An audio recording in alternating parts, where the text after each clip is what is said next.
मुझा पहिरा भाइरो अज सिंध जी जेका सूरत हाल है, सिंध जो जेको माहौल है, वो अज सिंध जे ऐं सिंधी माण्हुनि खां जेका घुर करे थो, उनी घुर्ज ते हाणे अव्हां खे पूरो लहणो पवंदो। छो त अॼु सैयद जे नज़रे जी मुकमिल तरह फतह थी चुकी आहे। अॻे असां चवंदा हुआसीं त बाबा सैयद ऐं सिंध कंद घुरनि था क़ौम खां आहे को अर्जमंद जो माउ ऐं मुर्शिद खे मञे, पर अॼु इहा सूरत हाल नाहे। अॻे वालदेन मना बि कंदा हुया त मां जीए सिंध में न वञो, पर अॼु जेकॾहिं सैयद जा सिपाही सिंध अमड़ जे मथां पंहिंजो सिर कुर्बान करे था अचनि त उन्हनि जा वालदेन असांखो मुबारकूं था ॾियनि ऐं मुबारकूं था वठनि त ही पुटु सिंध माउ जे मथां कुर्बान थियो आहे। छो त जीए सिंध कुर्बानीअ जो ॿियो नालो आहे। जॾहिं बि सैयद साईं सिंध जे आज़ादीअ जी सदा बुलंद कई आहे त अॼु ॾींहं ताईं असां पंहिंजा सिर कुर्बान कयूं पिया। कॾहिं टोड़ी फाटक जे मैदान ते असांजा कुंडर कुटजनि था, कॾहिं सिंध जे हर कुंड कुर्छ में सवे शहीदनि जा नाला आहिनि जेके आउं अव्हां खे ॻणाए सघां थो, जिन सिंधू देश जी आज़ादी ऐं साईं जीएमसे जे फिक्र तहत पंहिंजा सिर घोर कया आहिनि, कुर्बान कया आहिनि। कॾहिं शहीद कयूं, मंगी खे शहीद कयो थो वञे, ताज़ो शहीद मुश्ताक खासकेली खे शहीद कयो वियो। अॼु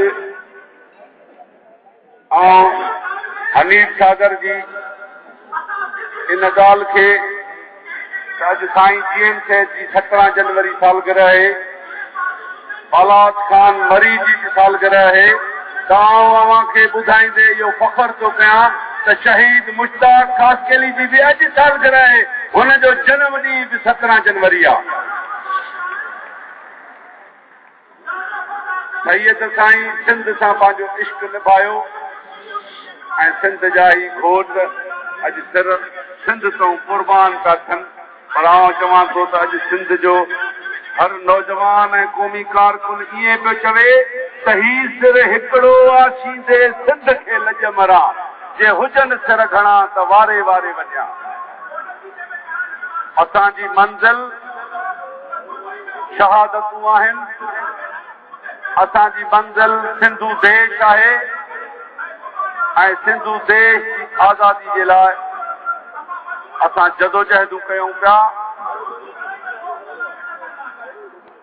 ऐं असां चऊं पिया त साईं जीएम सैयद जे फिक्र जी रोशनी में हर विख सैयद जी रहनुमाई में असां खई आहे। ऐं जेके अॼु सिंध खे विराइण या पार्टी जे अंदरि वोट विझण जूं ॻाल्हियूं करे अॼु जेके माण्हू तासर पिया ॾियनि, ऐं अॻु बि उन्हनि खे रद्द कयो आहे, छो त तारीख़ वॾी कसवती आहे। माण्हू पंहिंजे अमलनि सां सुञातो वेंदो आहे। माण्हू पंहिंजे किरदार सां सुञातो वेंदो आहे। माण्हू पंहिंजे इख़लाक़ ऐं अमल सां सुञातो वेंदो आहे। असां पंहिंजे रहबर साईं जीएम सैयद जा हथ चुमिया आहिनि, उन्ही जे दसल राह ते अॼु बि अमल पिया आहियूं। ऐं साईद जेको बि दग असांखे वठायो आहे उन ते अॼु बि क़ाइमु आहियूं।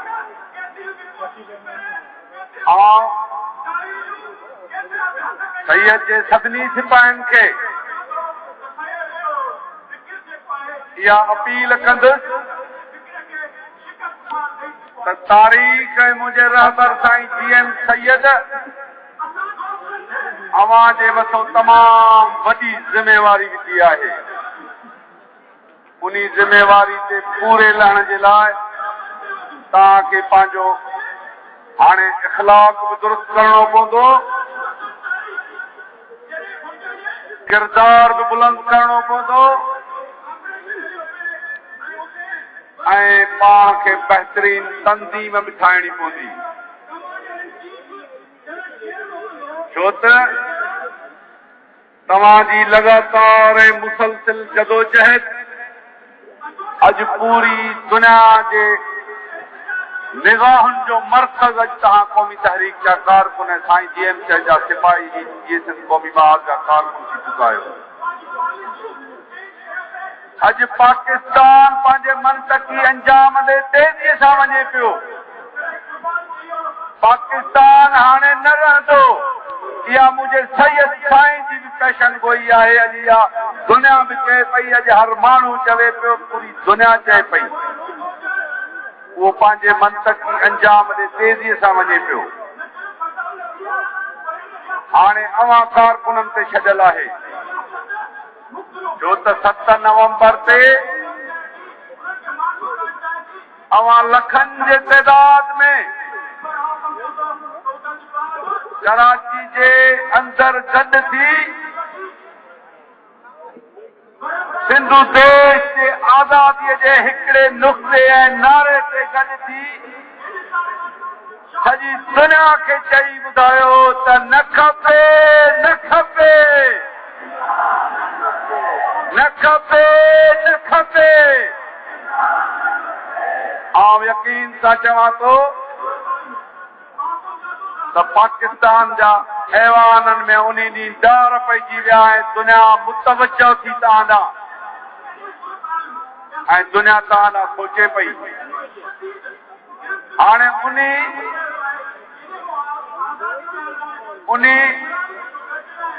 हासिलात जे लाइ अवां पाण खे ओड़ो अहल ऐं क़ाबिल बणायो। अॼु आउं हिकु तमामु वॾो ऐं अहम ऐलान करण वारो हुयुमि, पर आउं तव्हां साथियुनि खे ॿुधायां थो त GM क़ौमी महाज हिकु जमहूरी पार्टी आहे जंहिंजी हर 2 साल इलेक्शन थींदी आहे।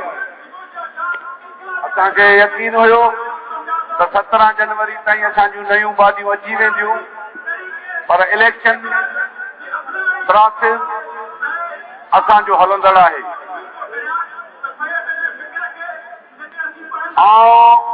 GM जे वर्करनि खे, क़ौमी तहरीक के कारकुननि खे इहा हिदायत कयां थो बहैसियत पार्टी चेयरमैन जे दावी ही जमहूरी अमल इंतहाई शानदार नमूने सां बहितर तरीक़े सां गुज़ारियो।